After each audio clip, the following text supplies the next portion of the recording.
दुनिया भर में मौसमियाती तब्दीलियों के खतरनाक नताए जा रहे हैं। कुदरती आफतों ने भी इंसानों के दिल दहला दिए हैं। एक ही माह के अंदर बड़े बड़े नेचुरल डिजास्टर्स देखे गए हैं।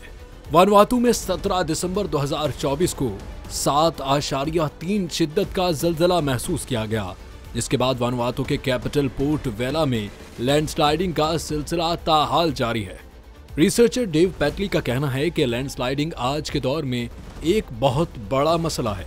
पोर्ट वेला में गुज़िश्ता साल 17 दिसंबर से शुरू होने वाले लैंडस्लाइडिंग के बायस अतमी तौर पर 14 अफराद जान की बाजी हार गए, जबकि 265 से जायद जख्मी हो चुके हैं।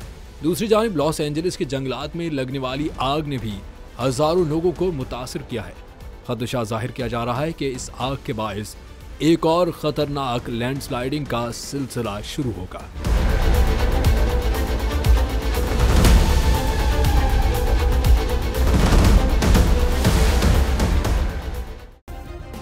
सब्सक्राइब करें और बेल दबाएं ताकि कोई खबर रह न जाए।